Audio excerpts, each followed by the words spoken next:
Olá, meus irmãos, graça e paz seja convosco. A lição de domingo tem como título Somos abençoados em Cristo. E eu pergunto, por quê?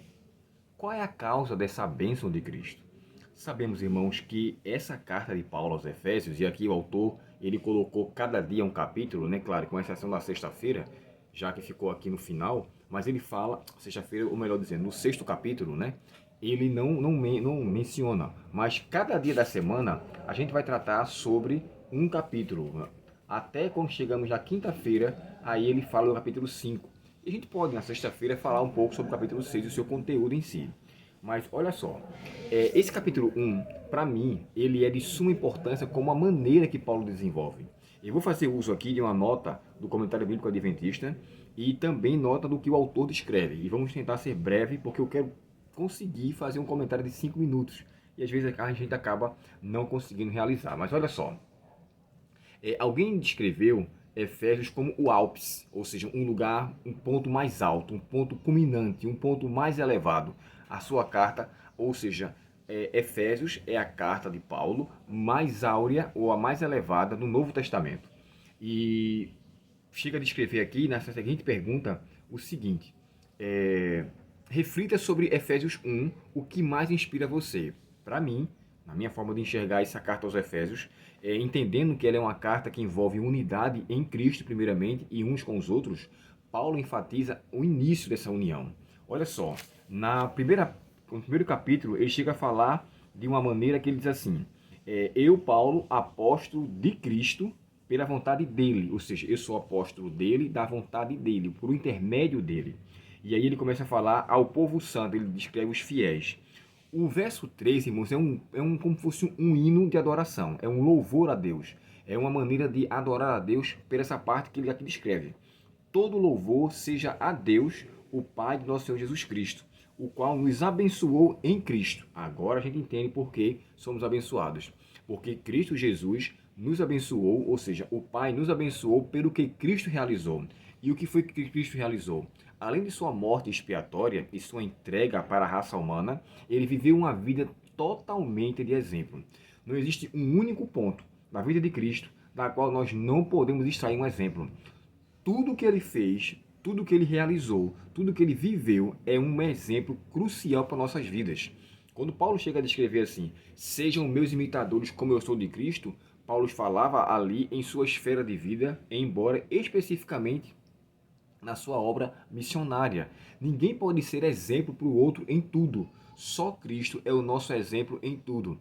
Pessoas a gente extrai, poxa, da parte de Jó eu extraio isso de lição, de exemplo. Da parte de José eu extraio isso aqui de exemplo. Mas a gente vê que são pessoas como nós, pecadores. E Cristo, embora sendo igual a nós em natureza, não era, na verdade, em natureza de pecado. Ou seja, Cristo não experimentou o pecado. Em tudo ele foi tentado, mas sem pecar. Como diz a frase, ele foi afetado pelo pecado em sua humanidade, mas não foi infectado por ela. Logo, ele foi o nosso único e eterno mediador, intercessor e exemplo.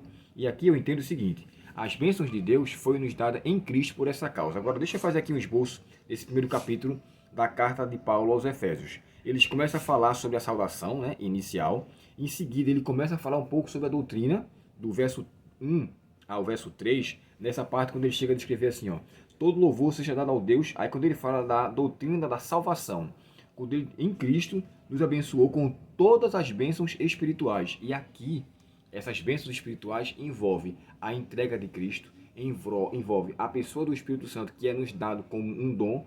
Essa é uma doutrina que não deve ser esquecida, embora aqui o autor do comentário, quando faz menção, ele coloca aqui a doutrina no capítulo 1 e o verso 3 até o 3:21. É uma maneira que ele subdividiu aqui, mas eu quero me ater nessa parte da divindade, que é crucial. Eu preciso, irmão, levar em consideração que a divindade se deu para mim e para você. E o texto é muito claro: o Pai entregou o Filho, e o Filho, ao vir nessa terra, concedeu o Espírito Santo. Então, as três pessoas da divindade totalmente atuaram em prol da salvação, e essa doutrina eu não posso esquecer nunca. O Pai é Deus, o Filho é Deus, o Espírito Santo é Deus, pessoas distintas, coeternas, que trabalham em prol de nossa salvação. E aqui ele fala também da garantia que nos é concedida pelo selo do Espírito Santo. O Espírito Santo aqui é nos dado como um selo que nos garante a propriedade do Pai. Então, assim, pertencemos a Deus, pertencemos a Cristo, porque o Espírito Santo nos deu a garantia pelo implantar de sua natureza em nossa vida. Ou seja, Cristo nos concedeu o Espírito Santo para que através dele pudéssemos fazer coisas realmente contrárias à natureza humana. Só quem está em Cristo, no Espírito Santo, pode realizar coisas que na humanidade o normal não se realiza. Eu quero falar aqui a nível de nascimento espiritual, uma vida que vivia-se antes para o que se vive agora. Essa vida só é alcançada em Cristo.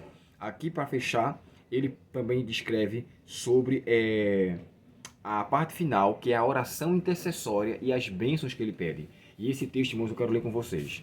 Aqui no capítulo 1 e o verso 15 em diante, olha que coisa linda aqui para terminar a lição.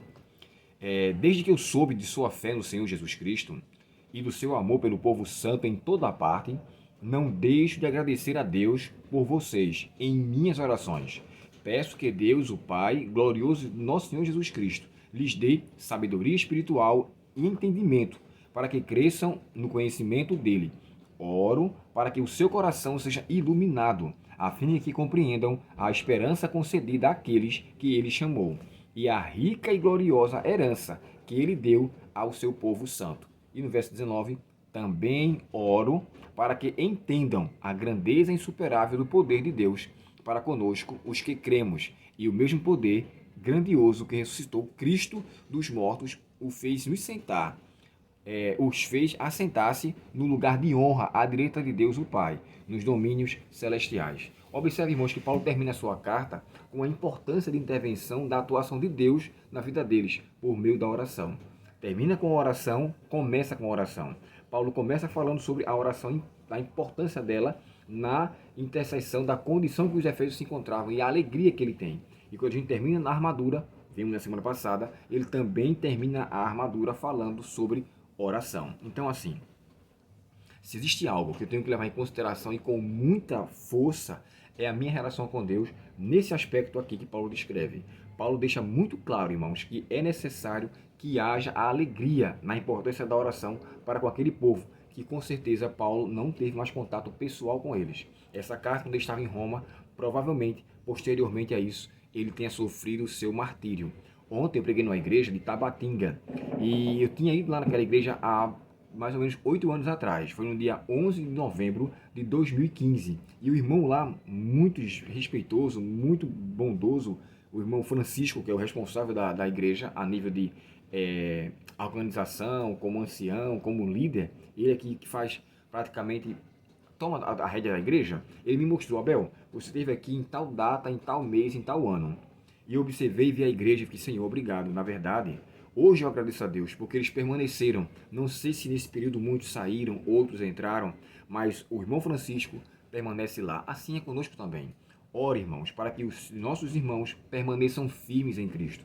Oremos para que a nossa condição com Cristo também se mantenha firme e para com os outros a mesma forma também, que haja alegria, como João escreveu em sua carta, em sua segunda carta, né?